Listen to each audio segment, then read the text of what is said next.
Pemirsa, saham di Bursa Efek Indonesia baru saja ditutup. Kita akan membahasnya bersama dengan analis dari Praus Capital. Ya, IHSG hari ini berada di teritori positif ya. Dan untuk membahas prospeknya kita telah bersama dengan Alfred Nainggolan, Kepala Riset Praus Capital. Pak Alfred, selamat sore. Halo, selamat sore. Oke, kalau kita lihat pergerakan indeks kita sepanjang hari ini nih Pak Alfred, bagaimana analisa Anda dari sisi teknikal dan juga fundamental? Ya, kalau kita lihat yang pertama tadi dari sisi teknikal kita lihat range-nya masih tidak jauh berbeda ya. Kita cukup kuat pada support 6040 dan tadi juga sudah sempat mendekati atau berada pada level 6040 namun berbalik arah bisa kembali ditutup di teritori positif dengan penguatan yang kita lihat. Kita saksikan sampai pada penutupan ini di 6118 atau naik 30 poin. Dan kalau kita lihat range masih pada range yang sama pergerakan indeks yaitu di 6040 sampai 6180. Dan yang kedua kalau kita lihat dari sisi sentimen tadi hari ini asing juga mencatatkan net buy yang juga cukup bagus di pasar reguler dan mereka banyak berburu di saham-saham blue chip ya seperti di perbankan dan juga di consumer good kita lihat juga cukup signifikan dan juga saham BUMN kita telekomunikasi. Yang kedua selain sentimen dari net buy asing kita juga melihat hari ini hampir merata bursa regional juga mengalami penguatan. Jadi kalau kita lihat meskipun tadi dari sisi rupiah kita ada koreksi sedikit ya atau terdepresiasi, tapi kita melihat bahwa sentimen penguatan bursa regional, net buy asing dan juga tadi bahwa akhir pekan lalu IHSG kita terkoreksi relatif cukup dalam dengan pelemahan 50 poin. Jadi hari ini juga momentum untuk mengalami technical rebound.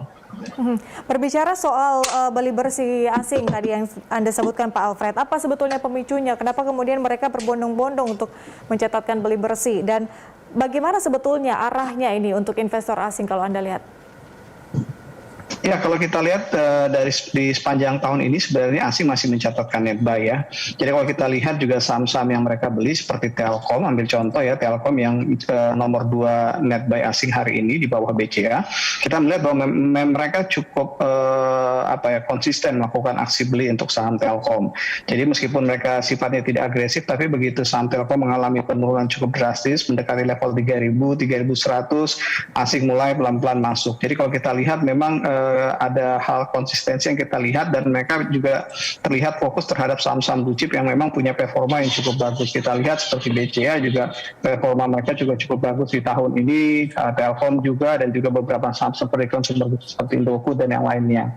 Jadi kalau kita lihat ini lebih masih dalam tren mereka ya yang masih terus mencatatkan net buy. Cuma kalau kita lihat tadi bahwa cenderung tidak terlalu cukup agresif, mereka lebih melihat tadi bahwa memang di bursa regional tekanan cukup sering terhadap marketnya karena faktor kondisi internal ya seperti masalah permasalahan pandemi COVID yang sekarang memang lagi cukup tinggi yang menjadi sorotan walaupun tadi untuk dalam jangka pendek ini sudah mulai terlihat berangsur-angsur juga berkurang. Jadi kalau kita lihat asing polanya tidak jauh berbeda, mereka masih terus mencatatkan net buy dan kita juga punya ekspektasi sampai akhir tahun juga asing masih akan terus membukukan net buy atau kita yakin bahwa sampai di semester kedua nanti akan ada penambahan untuk catatan net buy asing di pasar saham kita. Artinya walaupun tidak agresif tapi konsistensi dari investor asing itu masih terlihat begitu ya Pak Alfred ya? Ya, benar sekali Mbak. Oke, Pak Alfred kemudian di sentimen lain, kalau kita lihat terkait dengan data surplus neraca dagang yang kembali naik, bagaimana pasar merespon dengan data tersebut? Ya, ini salah satu data yang juga menstimulus pasar hari ini ya. Dan kalau kita lihat juga asing relatif cukup happy dengan kondisi ini. Makanya kalau kita lihat tadi asing juga bisa dibilang angka 900 sampai 1 triliun untuk catatan net buy asing di pasar reguler yang termasuk cukup besar. Dan kita juga meyakini bahwa ini kontribusi dari catatan kinerja indikator makro kita. Salah satunya tadi bicara masalah data BPS yang dirilis hari ini yaitu neraca perdagangan. Jadi kalau untuk angkanya positif memang sesuai dengan ekspektasi, cuma memang dari sisi besaran ekspor juga ini di atas konsensus. Jadi kalau kita lihat ini juga yang kenapa tadi data ini juga memberikan sentimen tambahan karena realisasinya memang rata-rata di atas konsensus pasar ya. Walaupun tadi kalau bicara masalah positif, pasar memang meyakini bahwa kita masih akan terus mencatatkan surplus. Tapi dari sisi besaran ekspor, kenaikannya yang juga cukup bagus, ini yang tadi di atas konsensus yang membuat tadi menjadi tambahan atau stimulus bagi pasar saham hari ini. Dan kalau kita lihat asing juga terdorong juga oleh faktor itu. Oke, bagaimana dengan sisi adanya ekspektasi keputusan Bank Indonesia dengan adanya spekulasi arah kebijakan dari The Fed? Ya, kalau kita lihat memang dalam beberapa rapat The Fed sebelumnya memang pasar sudah mulai terkonfirmasi bahwa untuk kenaikan atau potensi untuk kenaikan suku bunga itu akan ada di tahun depan. Jadi kalau kita lihat sampai saat ini masih di bulan Agustus, kita juga perkirakan bahwa mungkin dalam jangka pendek, bahkan nanti masuk di kuartal keempat juga kita masih meyakini bahwa suku bunga masih tetap bertahan. Jadi kalau kita lihat Bank Indonesia juga terkait dengan kebijakan suku bunga juga tentu pasti akan menyesuaikan ya. Artinya potensi untuk penurunan sudah tidak mungkin lagi, tapi untuk potensi kenaikan tentu kita akan banyak menunggu dari kenaikan yang tadi yang diekspektasikan akan terjadi pada suku bunga The Fed, dan itu juga perkiraan kita di 2022 tahun depan. Jadi kalau kita lihat nanti tanggal 19 ini ada rapat The Fed untuk bulan ini, dan kita juga melihat bahwa pasar juga tidak akan ada banyak kejutan ya. Artinya The Fed masih tetap akan mempertahankan untuk kebijakan suku bunganya. Oke, dari sisi sektor Pak Alfred, kita lihat di tadi ya pada sesi 1 IDX teknologi minus 4,49%, terkoreksi cukup dalam. Apa sebetulnya penyebabnya ini? Tadi sudah sempat kita singgung, tapi kita elaborasi lagi apa sebetulnya masalahnya di sini, kenapa kemudian turun sampai 4,49%, dan kalau prospeknya ke depan ini untuk IDX teknologi seperti apa? Ya, memang kalau untuk bicara penurunan saham teknologi yang kita lihat hari ini seolah-olah terlihat cukup besar dan agak berbeda dengan sektor yang lainnya, tapi satu hal memang kita nggak bisa melepaskan dari performa mereka year to date. Secara year to date catatan mereka sudah naik kurang lebih sekitar 800%. Jadi ketika terjadi penurunan yang cukup besar juga hari ini, sepertinya cukup wajar ketika melihat kenaikan yang terjadi sebelumnya. Jadi ini memang faktor tadi valuasi yang sudah cukup tinggi, dan tadi bahwa perlu menjadi catatan penting bagi investor, khususnya tadi investor retail kita, bahwa catatan performa kinerja historis itu nggak bisa dijadikan acuan untuk performa ke depannya. Artinya bahwa kita meyakini bahwa dari sisi sektor memang sektor ini sangat bagus sekali. Tapi kalau untuk saham kita lihat potensinya sudah terbatas. Kenapa kita katakan sudah terbatas? Karena faktor tadi kenaikan yang sudah terjadi year to date ini yang sudah cukup signifikan. Jadi kalau dari sisi potensi sektornya masih cukup bagus, yang menjadi permasalahan sekarang ada dari sisi valuasi yang terlihat cukup premium dibandingkan emiten-emiten yang lain. Walaupun tadi bahwa memang benar bahwa kompensasi dari valuasi premium itu karena faktor tadi pertumbuhan yang cukup tinggi di sektor ini. Jadi untuk potensi ke depan kita melihat dari sisi saham sampai teknologi yang sudah naik tinggi, mungkin tadi potensinya sudah terbatas karena pasar atau investor juga tentu akan menunggu dulu bagaimana realisasi dari sisi fundamentalnya. Seberapa cepat tadi riset keuangan itu mengejar pertumbuhan seperti yang terjadi pada pertumbuhan harga sahamnya. Oke, artinya penurunan IDX teknologi yang minus sampai 4,49% masih terbilang atau tergolong wajar ya Pak Alfred ya. Kemudian Pak Alfred, kalau kita lihat prospek dan juga rekomendasi jangka pendek sampai menengah untuk saham lapis 2 seperti apa Pak Alfred, dan sentimen apa yang paling mempengaruhi pergerakannya?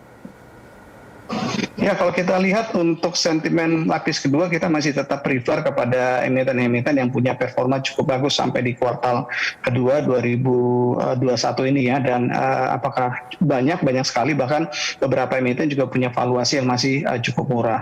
Yang kedua tadi bahwa basicnya tetap kita melihat performa result keuangan. Karena tadi bahwa dalam kondisi yang sekarang, apalagi nanti pasca menunggu pengumuman kuartal ketiga GDP kita, dan tentunya sepertinya akan menjadi sentimen negatif negatif karena PPKM yang berlangsung relatif cukup panjang, kurang lebih sudah 1,5 bulan, dan ini akan tentu berimbas terhadap performa GDP kita dan tentunya juga kemungkinan akan berimbas terhadap performa emiten kita.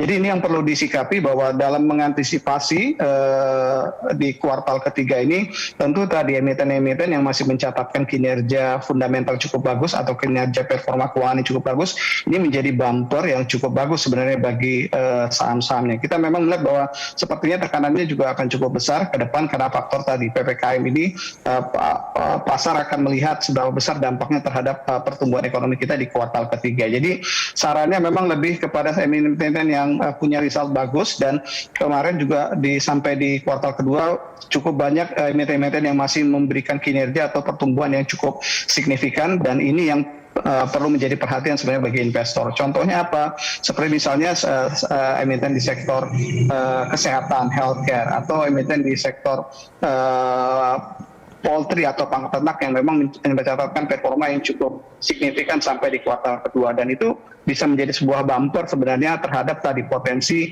tekanan market yang akan datang dari result kuartal ketiga. Oke, Pak Alfred, terakhir secara spesifik prediksi Anda untuk perdagangan indeks kita pada besok hari seperti apa, Pak? Dan juga rekomendasi saham Anda. Ya, kalau melihat pergerakan bursa Amerika, kita prediksi nanti malam kemungkinan akan masih lanjut koreksi, tapi tidak terlalu besar sebagai kondisi data keuangan yang tidak cukup, data makro yang tidak cukup bagus, dan ini kemungkinan akan menjadi sentimen negatif bagi market kita besok. Jadi kalau untuk besok IHSG akan bergerak mix dengan range yang kemungkinan tidak akan sebesar hari ini. Kita ngeliat range pergerakan besok ada di level 6.040 sampai di 6.150. Dan untuk penutupan kemungkinan berpotensi besar untuk ditutup negatif, tapi tidak terlalu besar. Jadi kita lihat untuk besok sentimennya mungkin tidak akan cukup banyak. Ini yang membuat tadi ekspektasi kita bahwa range pergerakan kita tidak akan terlalu cukup besar untuk perdagangan besok. Oke, artinya indeks kita diprediksi akan bergerak di level 6.040 sampai di 6.150 pada perdagangan besok hari. Terima kasih Pak Alfred Nainggolan, Kepala Riset Praus Capital, sudah bergabung bersama kami di Closing Market.